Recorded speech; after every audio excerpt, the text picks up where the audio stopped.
You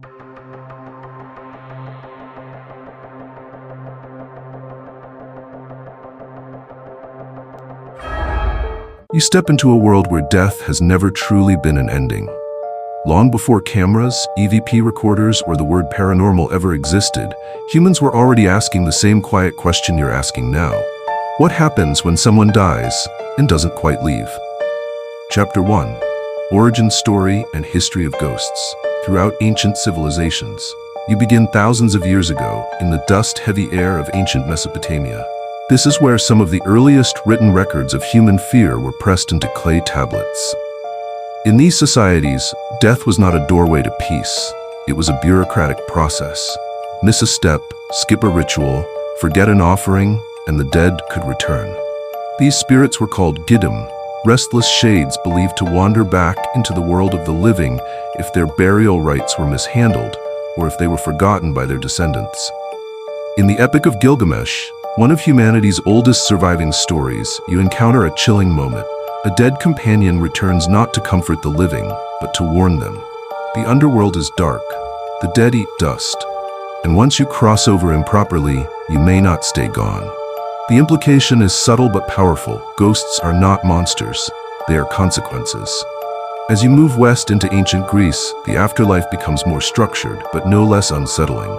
In Homer's Odyssey, you don't meet transparent, chain-rattling specters. Instead, you meet shades, souls drained of substance, lingering in the underworld, desperate for blood offerings just to speak. These spirits are aware. They remember who they were, and when wronged, they return with intent. Greek playwrights like Aeschylus leaned into this fear. Vengeful ghosts appear not as jump scares, but as moral reckonings, souls demanding justice, balance, or remembrance. Rome, ever practical, took it a step further. The historian Pliny the Younger documented what reads like an early paranormal investigation, a haunted house plagued by rattling chains and a spectral figure that led witnesses to hidden bones. Once properly buried, the haunting stopped. Case closed, or at least filed. You notice a pattern forming already. Across civilizations, ghosts aren't random. They appear where rituals fail, where justice is denied, where memory fades.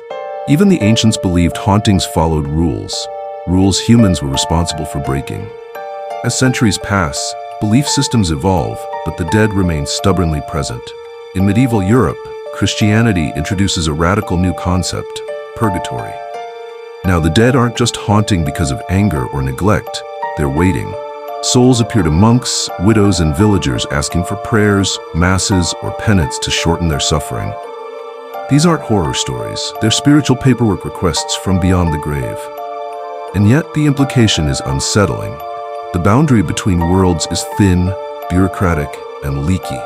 Around the same time, older pagan beliefs refuse to disappear. In Celtic regions, Samhain marks the end of the harvest and the beginning of winter, a time when the veil between the living and the dead is said to weaken. Spirits roam freely. Not all are hostile, but none are predictable. People wear disguises, not to celebrate, but to confuse the dead. It's hard to tell who's alive when everyone's pretending to be something else. Somewhere along the line, this turns into Halloween. Progress. You drift forward into the Victorian era, where ghosts undergo a dramatic rebrand. This is the age of mourning rituals, black crepe curtains, and post-mortem photography. Death is everywhere, but so is denial. Spiritualism explodes in popularity. Seances fill parlors. Mediums claim direct lines to the other side. Some are sincere. Others are very good at stage magic. Either way, the idea that ghosts might be reachable, that they might want to talk, takes root.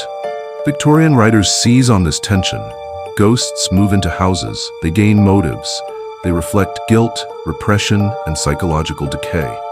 The haunted house becomes less about the building and more about the people inside it. And for the first time, you start seeing a shift. Ghosts aren't just external threats. Sometimes they're reflections of the living. By the time the modern era arrives, ghosts have fully infiltrated mass media. Film and television give them faces, personalities, even comedic timing. One moment, ghosts are symbols of unresolved trauma. The next, they're friendly, misunderstood, and named Casper. Fear gives way to familiarity, but notice something important. The core idea never changes. Across cultures, centuries, and belief systems, ghosts remain tethered to the same themes: unfinished business, improper rites, unresolved emotion, and memory refusing to die. Whether carved into stone tablets or projected onto movie screens, the message echoes quietly through time. You were never supposed to forget the dead. And when you do, history suggests they have a way of reminding you. You don't have to imagine ghosts in abstract terms for long. Eventually, belief hardens into geography. Certain places begin to carry reputations that refuse to fade. Whispered warnings passed from one generation to the next. You feel it when you arrive. The sense that history didn't stay put, that something lingered behind when everyone else left. Chapter 2: Famous Ghost Encounters and Hauntings. You walk through the crumbling stone corridors of Eastern State Penitentiary in Philadelphia, a place once praised as a humane reform experiment. Solitary confinement was meant to encourage reflection. Instead, it shattered minds. Inmates spent years alone with their thoughts, and many never fully returned.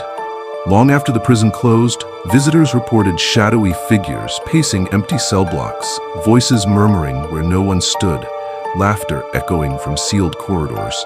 The building feels less haunted by individuals and more saturated by suffering itself.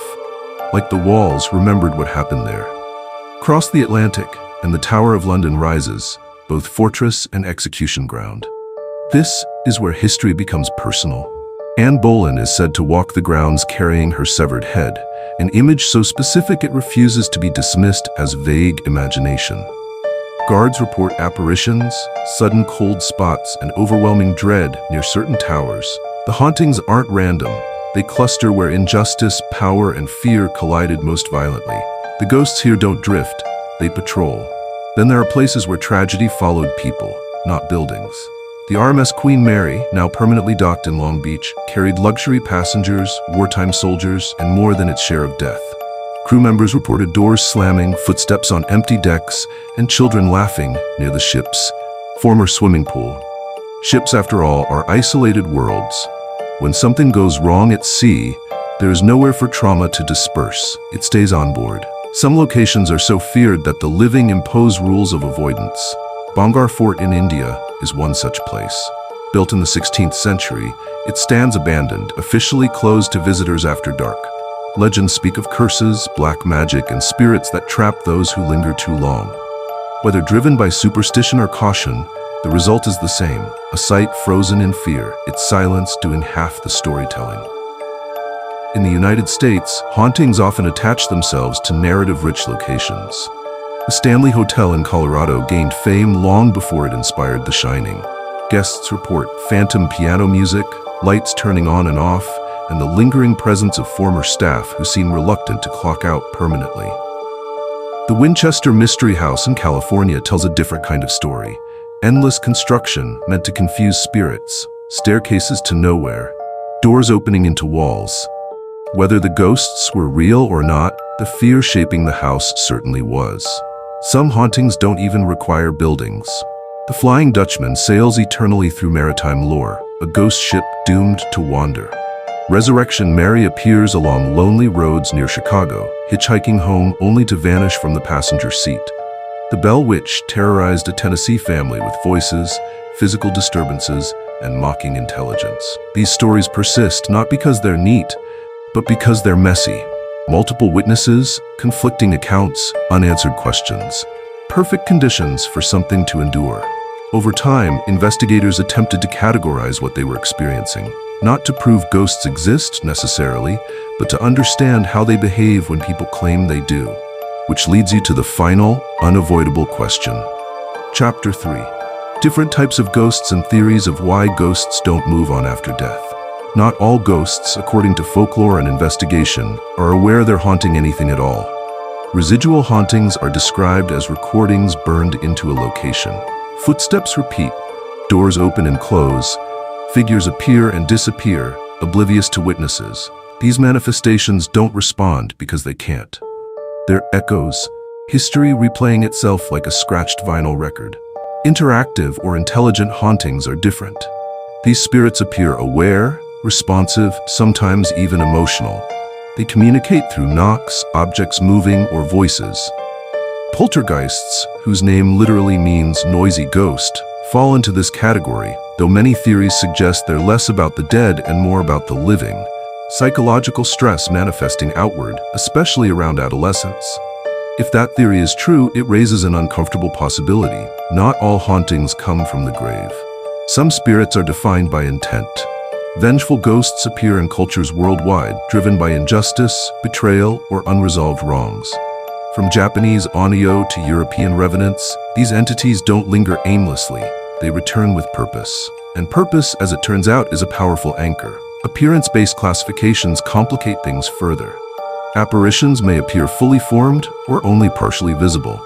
Shadow figures are reported as dark silhouettes that absorb light rather than reflect it. Orbs, those floating spheres captured in photographs, are debated endlessly, dismissed by some as dust, embraced by others as energy manifestations.